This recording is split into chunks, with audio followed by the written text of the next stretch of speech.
Hello मेरे प्यारे साथियों, नमस्कार। मैं आपका पवन स्वागत करता हूं आपके अपने YouTube परिवार इजोजोन में। दोस्तों, इस वीडियो में हम लोग कैलकुलेट करेंगे सभी ट्रिगोनोमेट्रिक रेशियोज के 60 डिग्री और 30 डिग्री का वैल्यू ज्योमेट्रिकली, मतलब with the help of geometry के मदद से हम लोग साइन 30 हो जिसे आप याद करते हैं 1/2, साइन 60 हो √3/2 या cos 30 हो √3/2 और cos 60 हो 1/2, इसे हम लोग ज्योमेट्रिकली, मतलब ज्योमेट्री के एक खास फिगर के मदद से वैल्यू को कैलकुलेट कर लेंगे।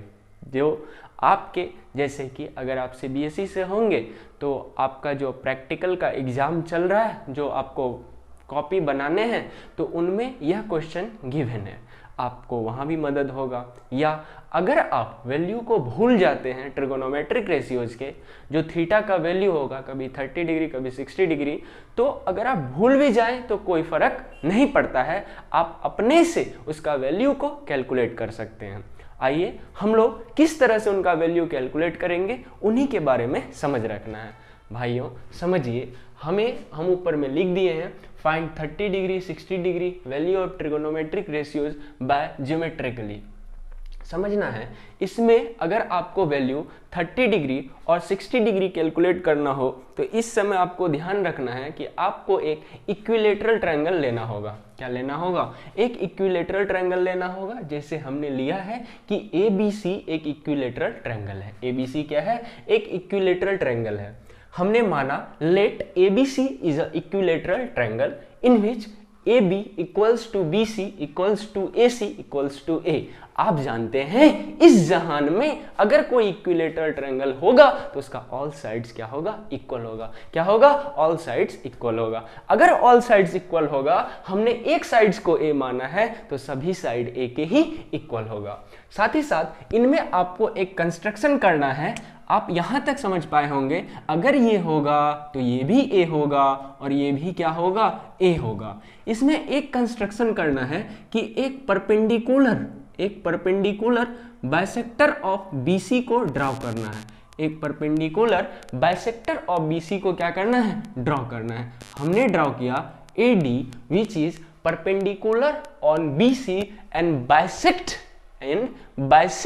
BC। इसका मतलब है, बाइसेक्ट करने का मतलब होता है, अगर कोई लाइन है, कोई तीसरा लाइन उनको बाइसेक्ट करता है तो इसको दो इक्वल पार्ट में बांटता है। मान लें कि यहाँ से यहाँ तक इसका लेंथ का मेजर 4 सेंटीमीटर है, 4 सेंटीमीटर है, तो यहाँ यह भी 2 सेंटीमीटर होगा और यह भी 2 सेंटीमीटर होगा। बाइसेक्टर मतलब समद्विभाजक, दो बराबर भाग में बांटना को ही क्या कहा जाता है? बाइसेक्टर। क्या कहा जाता है? बाइसेक्टर। तो मेरे भाई, अगर A/2 लेंगे तो वैल्यू फिर दिक्कत होगी। आप ऐसा कर लें, इनको मान लें 2A, तो ये भी हो जाएगा 2A और ये भी हो जाएगा 2A। तो अगर यह 2A होगा और AD बाइसेक्टर होगा, इसका मतलब BD भी A होगा और CD भी A होगा। नहीं, अगर बाइसेक्टर होगा तो इक्वल पार्ट में बटेगा, इक्वल पार्ट में बटेगा, टोटल 2A, तो यह भी A और यह भी A, दोनों क्या हो जाएगा? AA हो जाएगा। और यहाँ मान लेंगे कि वह क्या है? 2A। क्या है? 2A। भाई, अगर आपको कैलकुलेट करना हो या प्रूफ करना हो तो उनके 4 चरण होते हैं, 4 स्टेप होते हैं। पहला में आप गिवन लिखिए, दूसरा में टू प्रूफ लिखिए, तीसरा में कंस्ट्रक्शन लिखिए और चौथा में प्रूफ लिखिए। और सारी कहानी जो होती है ना, प्रूफ में होती है। क्या होती है? प्रूफ में होती है। आइए समझते हैं। देखिए, अगर हम बात कर ले इन ट्रायंगल ADB, आपको पता है जिसमें D क्या है? 90 डिग्री।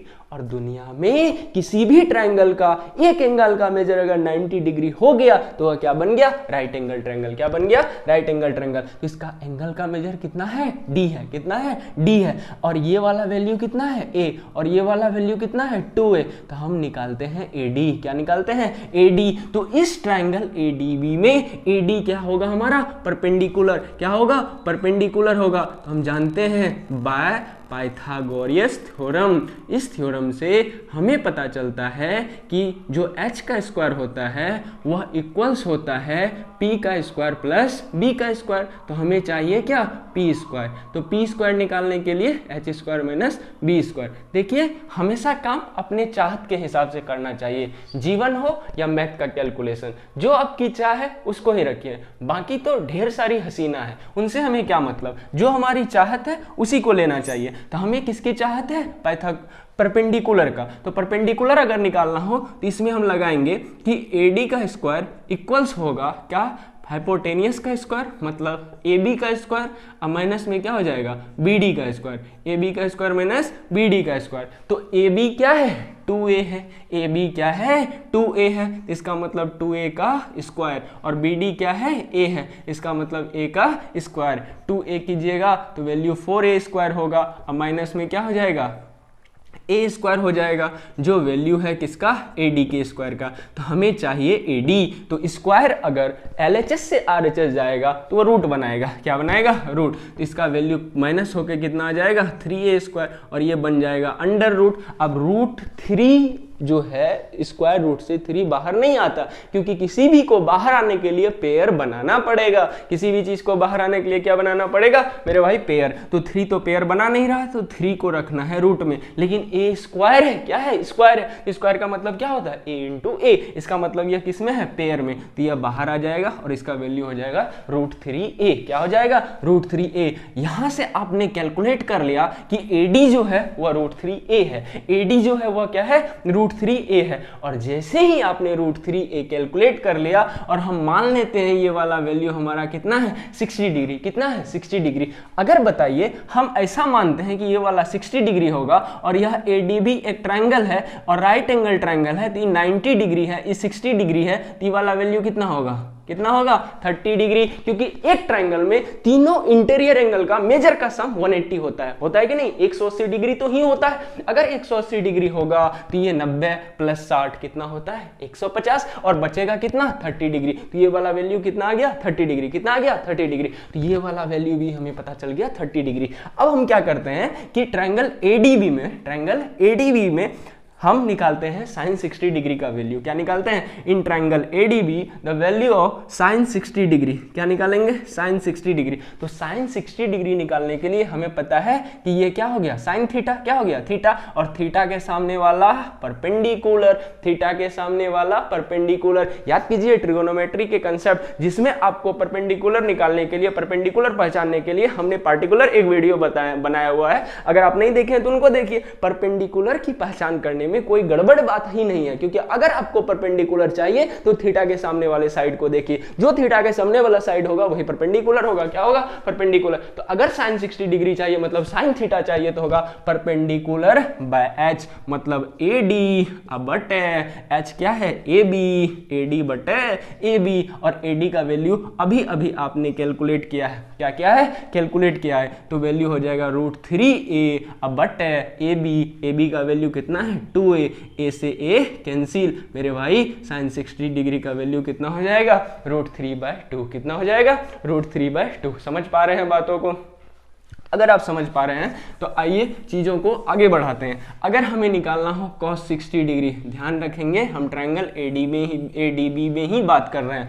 अगर cos 60 डिग्री चाहिए तो हमें पता है cos 60 डिग्री मतलब B/H, cos 60 डिग्री मतलब B/H। और B का काम कौन करेगा, BD। B का काम कौन करेगा, BD। और H का काम कौन करेगा, AB। मतलब BD बटे AB, BD बटे AB। BD का वैल्यू कितना है, A, और AB का वैल्यू कितना है, 2A। A से A कैंसिल, वैल्यू कितना, 1/2। कितना, 1/2। कितना होगा वैल्यू, 1/2 होगा कि नहीं? समझ पा रहे हैं बातों को? अगर हम बात करें tan 60 डिग्री, किसका बात करें, tan 60 डिग्री, याद होगा, क्या याद होगा, P बटे B, P बटे B।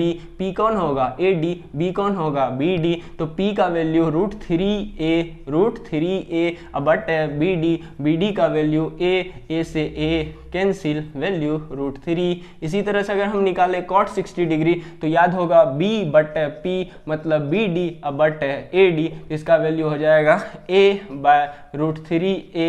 तो A कैंसिल, वैल्यू 1/रूट 3। इस तरह से हम किसी भी ट्रिगोनोमेट्रिक रेशियोज टोटल जो हमारे पास 6 होते हैं उनमें किसी का भी अगर वैल्यू निकालना हो तो आराम से उनका जो रेशियोज का तरीका होता है उनमें पुट करके हमारे पास जो ट्रिगोनोमेट्रिक वैल्यू है, जो हमारा इस ट्राइंगल में जितना भी साइड का लेंथ का मेजर है उनको हम पुट करते हैं तो धड़ल्ले से हमारा रिजल्ट आ रहा है कि नहीं आ रहा। अगर आप समझ रहे हैं तो वीडियो को लाइक कर दीजिए। 60 डिग्री का तो निपटारा हो चुका है। अगर हम 30 डिग्री निकालना चाहें किसी भी ट्रिगोनोमेट्रिक रेशियोज का, थीटा का वैल्यू जब 30 हो तो उनका वैल्यू क्या होगा, अगर वो कैलकुलेट करना हो तो हम किस तरह से करेंगे मेरे भाई। हम आपको बताएं हैं कि थीटा के सामने वाला परपेंडिकुलर, तो अगर हमें ट्रायंगल एडीबी में साइन 30 डिग्री निकालना हो, सबसे पहले हमें ढूंढना है 30 डिग्री है कहाँ, तो 30 डिग्री यह होगा और 30 डिग्री के सामने वाला क्या कहलाएगा, परपेंडिकुलर। क्या कहलाएगा, परपेंडिकुलर। अब बटे क्या हो जाएगा, हाइपोटेनियस। तो ए बी डी, अब बटे ए बी, बी डी का वैल्यू है a और AB का वैल्यू है 2a, a से a कैंसिल, वैल्यू कितना होगा 1/2।